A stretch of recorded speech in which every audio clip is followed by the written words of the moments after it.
23 दिसंबर साल 2001 से भारत में राष्ट्रीय किसान दिवस मनाने की शुरुआत हुई। यह दिवस साल 1902 में आज ही के दिन जन्मे पूर्व प्रधानमंत्री चौधरी चरण सिंह की जयंती के उपलक्ष्य में पूरे देश भर में मनाया जाता है। भारत के 5वें प्रधानमंत्री चौधरी चरण सिंह ने किसानों के जीवन और स्थितियों को बेहतर बनाने के लिए कई नीतियों की शुरुआत की। वे देश के ऐसे किसान नेता थे जिन्होंने देश की संसद में किसानों के लिए अपनी आवाज बुलंद की।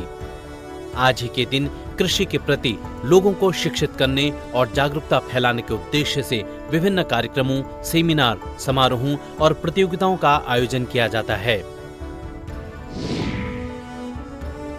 23 दिसंबर साल 1899 को राम वृक्ष बेनीपुरी का जन्म बिहार राज्य में मुजफ्फरपुर जिले के बेनीपुर गांव में हुआ। वे हिंदी साहित्य के शुक्लोत्तर युग के प्रसिद्ध साहित्यकार थे। बेनीपुरी भारत के एक महान विचारक, चिंतक, क्रांतिकारी, साहित्यकार और पत्रकार थे। वे राष्ट्रवादी और स्वतंत्रता संग्राम संबंधी कार्यों में शामिल रहे। वे साल 1920 के महात्मा गांधी के असहयोग आंदोलन में शामिल हुए। भारतीय स्वतंत्रता संग्राम के सक्रिय सेनानी के रूप में उन्होंने 8 वर्ष जेल में भी बिताए। उन्होंने कई समाचार पत्र निकाले, जिनमें युवक समाचार पत्र मुख्य रूप से शामिल है। 24 दिसंबर साल 1814 को संयुक्त राज्य अमेरिका और ब्रिटेन के बीच गेंट की संधि हुई। यह एक शांति संधि थी जिसने संयुक्त राज्य अमेरिका और ब्रिटेन के बीच साल 1812 के युद्ध को समाप्त कर दिया। दोनों पक्षों ने आज ही के दिन बेल्जियम के गेंट शहर में इस संधि पर हस्ताक्षर किए। बाद में इस संधि को ब्रिटिश संसद द्वारा पारित किया गया और प्रिंस रिजेंट ने इस कानून पर हस्ताक्षर किए। 24 दिसंबर साल 2000 से भारत में पहली बार राष्ट्रीय उपभोक्ता दिवस मनाने की शुरुआत हुई। उपभोक्ताओं को शोषण से बचाने के लिए 24 दिसंबर 1986 को उपभोक्ता संरक्षण अधिनियम 1986 लागू किया गया। भारत सरकार ने उपभोक्ता के हितों की रक्षा करने और उनके अधिकारों को बढ़ावा देने के उद्देश्य से उपभोक्ता संरक्षण अधिनियम कानून बनाया था। 25 दिसंबर साल 2014 से भारत में सुशासन दिवस मनाने की शुरुआत हुई। यह दिवस हर साल पूर्व प्रधानमंत्री अटल बिहारी वाजपेयी की जयंती के रूप में आज ही के दिन मनाया जाता है। साल 1924 में आज ही के दिन मध्य प्रदेश के ग्वालियर में जन्मे अटल बिहारी वाजपेयी भारत के लोकप्रिय नेताओं में से एक थे। सरकार में जवाबदेही के लिए भारतीय लोगों के बीच जागरूकता को बढ़ावा देने के उद्देश्य से सुशासन दिवस की स्थापना की गई। पूरे देश को इस बात पर गर्व है कि जब वह विदेश मंत्री के रूप में संयुक्त राष्ट्र महासभा को संबोधित करने पहुंचे तो उन्होंने अपना भाषण हिंदी भाषा में दिया था।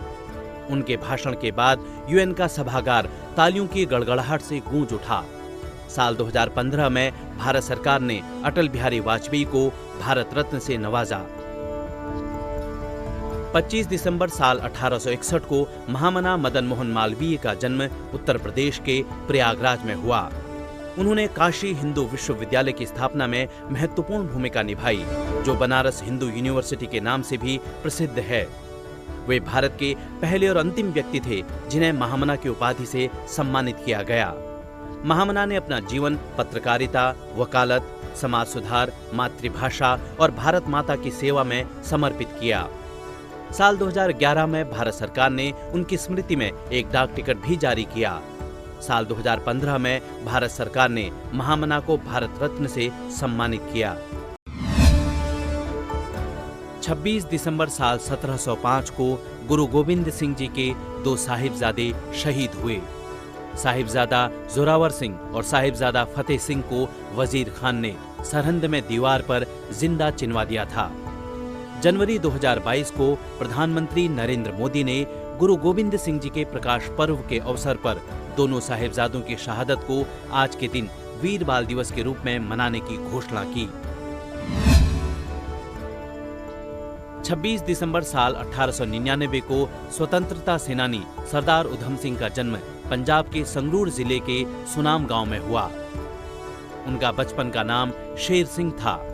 13 अप्रैल 1919 को जलियांवाला बाग हत्याकांड हुआ। इस घटना से युवा सरदार उधम सिंह इतने क्रोधित हुए कि उन्होंने रेजिनाल्ड डायर और पंजाब के तत्कालीन governor Michael Francis O Dwyer को मारने की शपथ ली। जिन्होंने जलियांबाग हत्याकांड में गोली चलाने का आदेश दिया था। विभिन्न देशों की यात्रा करने के बाद उधम सिंह साल 1934 में इंग्लैंड पहुंचे। 13 मार्च 1940 को उन्हें लंदन के कैक्सटन हॉल में अपना बदला लेने का मौका मिला। यहाँ रॉयल सेंट्रल एशियन सोसाइटी के साथ मिलकर ईस्ट इंडिया एसोसिएशन की बैठक चल रही थी। इसी दौरान सरदार उधम सिंह ने अपनी डायरी में छिपाई हुई रिवॉल्वर उठा ली। उन्होंने माइकल ओ ड्वायर पर 5 गोलियां चलाई, जिससे मौके पर ही ड्वायर की मौत हो गई। पूरे 21 साल तक कोशिश करने के बाद वे 1940 में माइकल ओ ड्वायर को मारकर अपना बदला पूरा करने में सफल रहे। तब तक कर्नल रेजिनाल्ड डायर की मौत हो चुकी थी। घटना को अंजाम देने के बाद उधम सिंह ने भागने की कोशिश नहीं की और खुद को गिरफ्तार करवा लिया। बाद में उन पर मुकदमा चला और उन्हें फांसी की सजा दी गई। 27 दिसंबर साल 1911 को पहली बार राष्ट्रगान जन गण मन अधिनायक जय हे राष्ट्रीय कांग्रेस के कलकत्ता अधिवेशन में गाया गया। इसे रविंद्रनाथ टैगोर की भांजी सरला देवी ने गाया। राष्ट्रगान की रचना राष्ट्रकवि रविंद्रनाथ टैगोर ने की है। साल 1950 में राष्ट्रगान को संविधान सभा द्वारा आधिकारिक तौर पर आजाद भारत का राष्ट्रगान घोषित किया गया। राष्ट्रगान को रविंद्रनाथ टैगोर द्वारा साल 1911 में लिखी गई एक कविता से लिया गया है। 27 दिसंबर साल 1942 को लांस नायक अल्बर्ट एक्का का जन्म झारखंड के गुमला जिले में हुआ। साल 1971 के भारत पाकिस्तान युद्ध में अल्बर्ट एक्का ने वीरता, शौर्य और सैनिक हुनर का प्रदर्शन करते हुए अपनी टुकड़ी के सैनिकों की रक्षा की। गोलियों से छलनी होने के बावजूद दुश्मन को पूरी तरह निस्तेनाबूद करके एक्का ने युद्ध में नई मिसाल पेश की। लांस नायक अल्बर्ट एक्का को मरणोपरांत देश के सर्वोच्च सैन्य अलंकरण परमवीर चक्र से सम्मानित किया गया।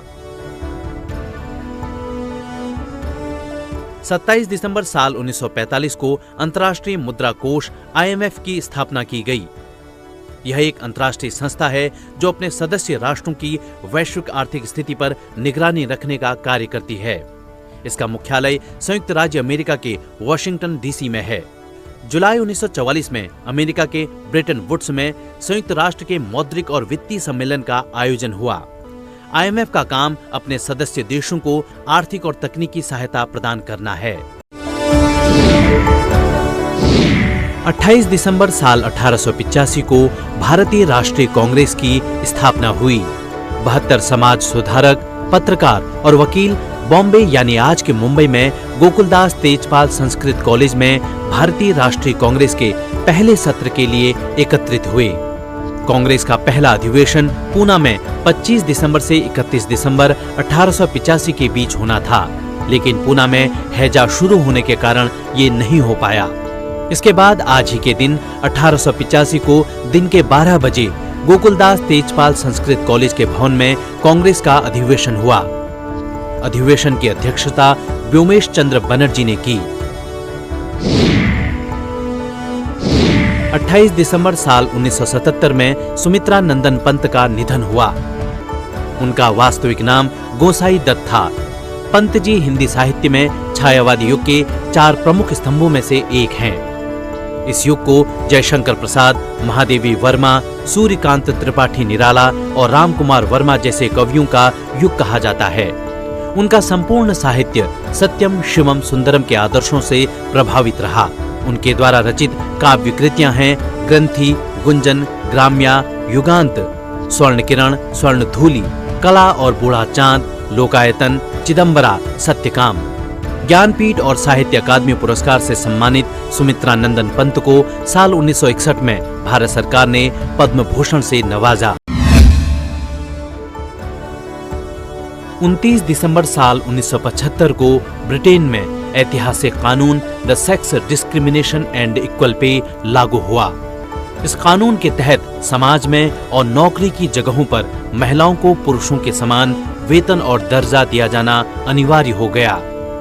इस तरह एक ही नौकरी के लिए पुरुषों के मुकाबले महिलाओं को कम वेतन देना गैर कानूनी हो गया।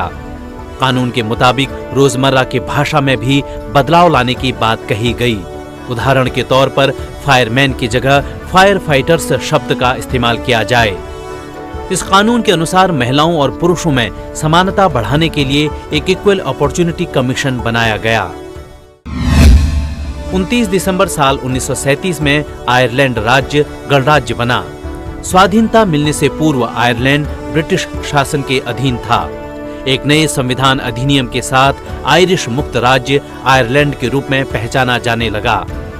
स्वतंत्र होने के बाद यह देश आर्थिक संसाधनों के अभाव में रहा। यूरोपियन कमेटी की सदस्यता ग्रहण करने के बाद विकसित सदस्य देशों के सहयोग से इसकी अर्थव्यवस्था में महत्वपूर्ण परिवर्तन आया। आर्थिक मजबूती के कारण यह देश सकल घरेलू उत्पाद में विश्व में छठे स्थान पर भी रहा है।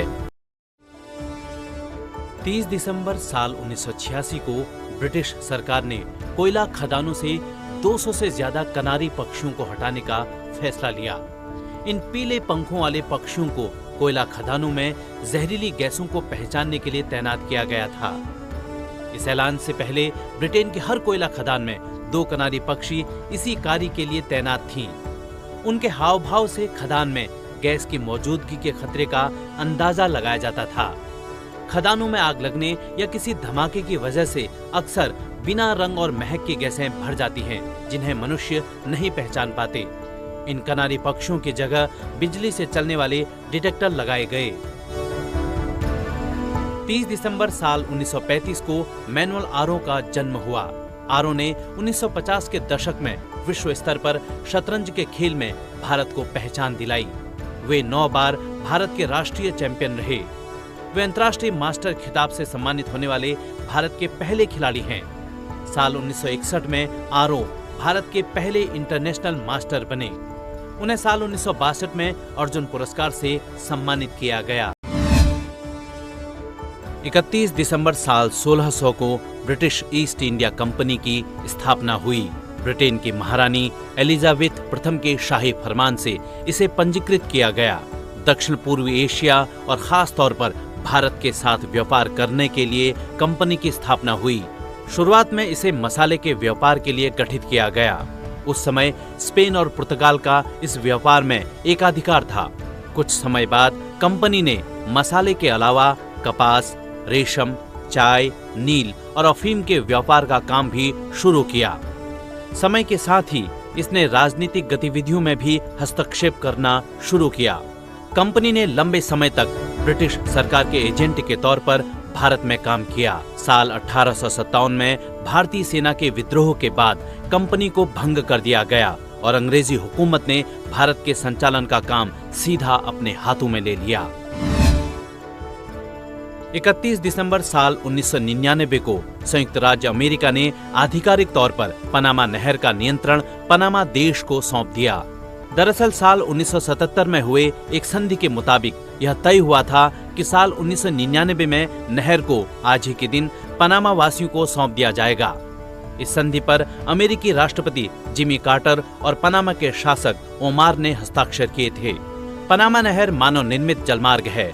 यह नहर प्रशांत महासागर को कैरिबियाई सागर के माध्यम से अटलांटिक महासागर से जोड़ती है। इस विशालकाय नहर का निर्माण 1904 में शुरू हुआ था, जो 1914 में पूरा हुआ।